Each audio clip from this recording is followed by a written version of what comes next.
the Starlink Mini. I happen to have two of them, one on my Lightning and one on my Rivian R1S. And I go over how I have them mounted. For those who don't know, Starlink is a satellite high-speed internet company, kind of under the umbrella of SpaceX.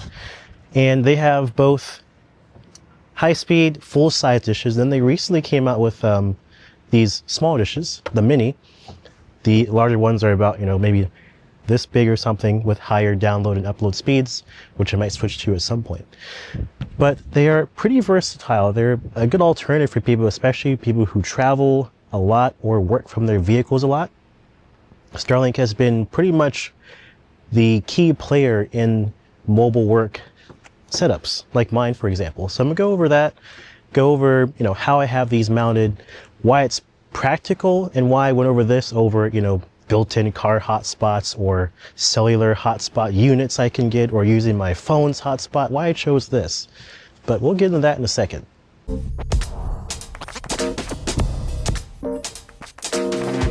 So before we get into the why, I want to show you the how I have this mounted. This is a pretty nice setup, a pretty sturdy setup also. For those who watched my previous video, sometime last year, I had some bed rails, a crossbar went right here, and I had my Mini mounted either on this side or on this side, depending on when I was hauling. And I have the cable tucked in up here and going all across here, hooked into these little anchors for the bed cover, and leading down here to the Pro Power outlet where it was being powered each time I turned the truck on. Now, it was a great setup. It allowed me to have it on whenever I needed it, but it did have some downsides. Number one, if I have something plugged in the outlet here, every single time I start the truck, before I can shift, it has to, the truck gives me like a little dialogue like, hey, there's an outlet open. Be known, there's an outlet open, or be aware. And I can't shift until I hit OK on that every single time the truck starts. In addition to that, I also have to manually turn on Pro Power in the bed. It automatically comes on for the cabin, but for the bed and front outlets, you have to manually turn on via the screen or through the button you can press down here and in the front, of course. So it was good, but it had a few small minor inconveniences. This setup was a little more of an investment, both work and equipment. Basically, it's this metal mount here, and it actually wires into the third brake light and goes behind the third brake light into the headliner and therefore into the cab. And with that, I can plug it into the actual 110 inside the cab, which is good for a few reasons. Number one, I no longer have to manually turn on the cabin outlets. As I said, come on automatically. So whenever I turn the truck on, it's on right now, the Starlink is running. Number two, I don't have to worry about it being, the cord that Starlinks come with are extremely long, and I had to basically pile the entire thing in here and close it. So when I'm driving with the bed cover open, the cable's not just going everywhere. So that's a big plus.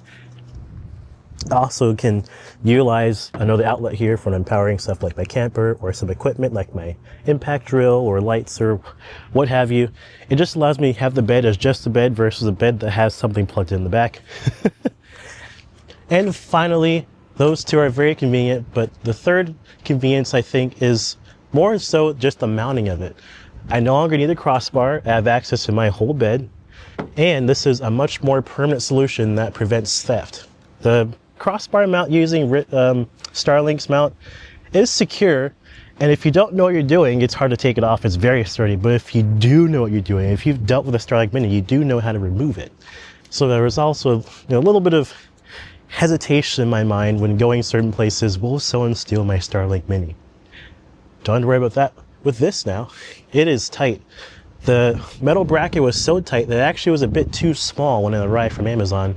Not to hammer it out to be able to fit my dish. I think it was just maybe a misbuild or something, but I didn't care. I just hammered it out so it could fit. Now into the cab. Now, pardon the mess I've just gotten from a road trip. This is where it plugs in.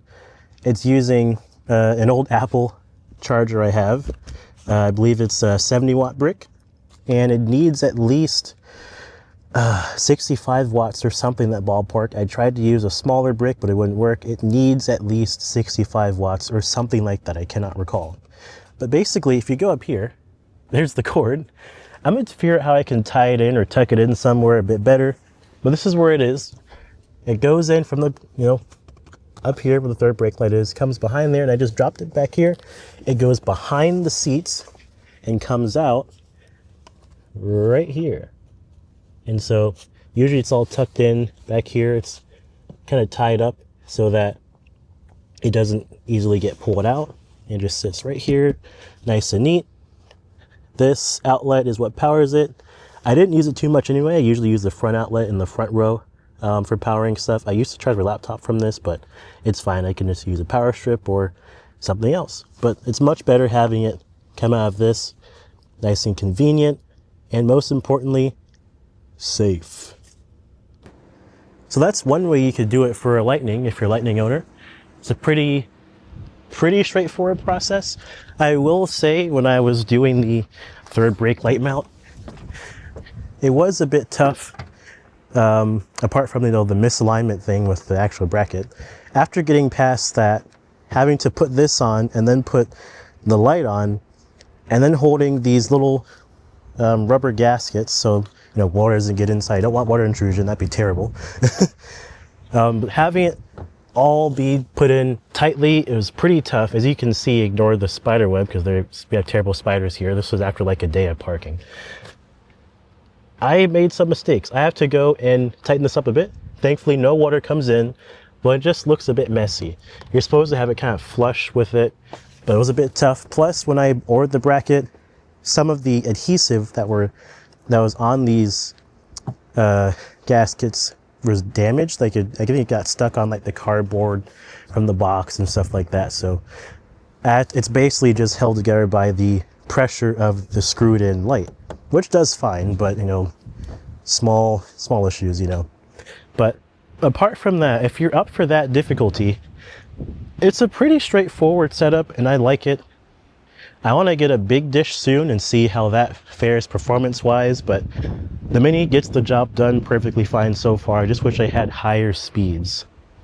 Let's go check out how I have my other Mini mounted on the R1S, the Rivian. So this is how I have it mounted currently. Just a normal crossbar mount you can get from Starlink. Fun fact, it's actually the same one I use on my truck before I didn't need it. Now, there are a few ways you can mount it that aren't like this, including in Lightnings if you have a Lariat or higher.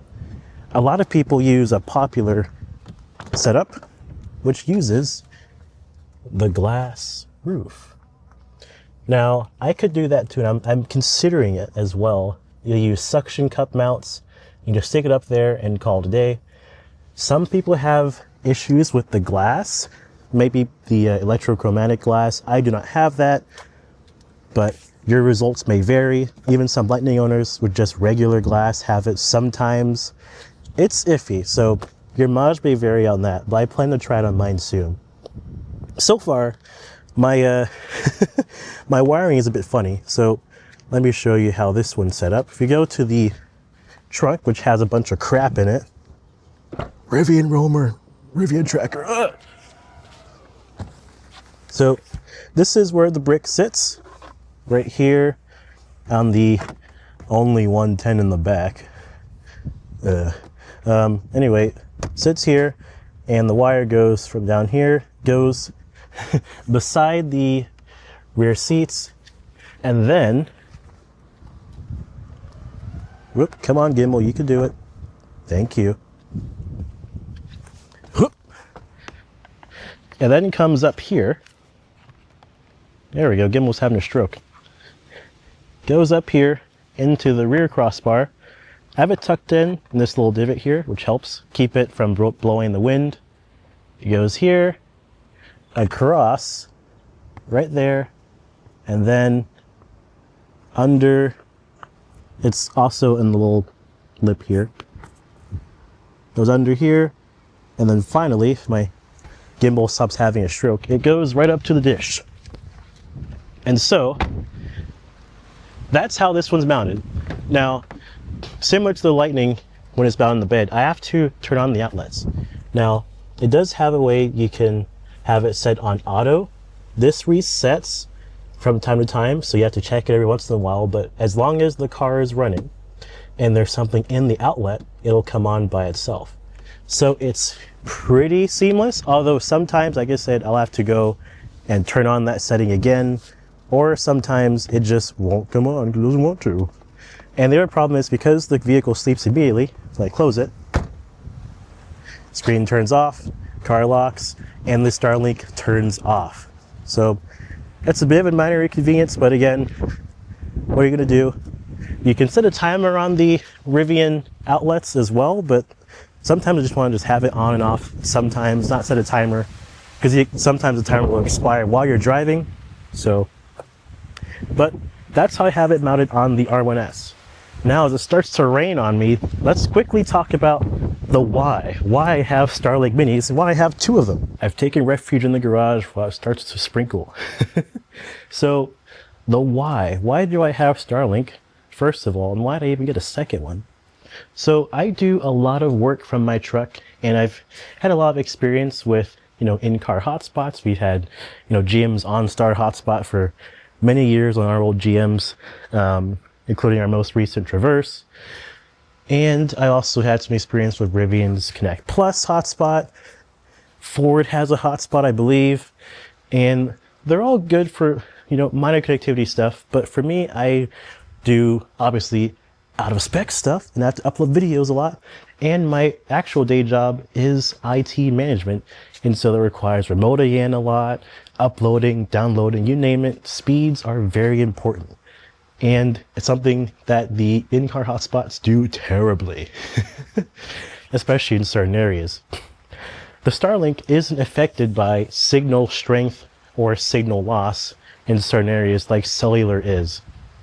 In areas where my phone doesn't work, Starlink will still work. Doesn't need to be near a tower. It's literally just the satellite being in the sky. So it's pretty useful, especially in this specific area. We have 0 cell service. So in the middle process of leaving my house's Wi-Fi, getting in my car and driving back to where there's civilization, I have no service, but my Starlink keeps me connected. Fun fact, I actually am testing running the Rivian without Connect Plus for a month to see if I even notice a difference. I forgot it was off when I used it earlier, so that's a good sign. We'll see. Connect Plus still has some advantages though, so I might still keep it after this month test, but we'll see. But the speeds are very important.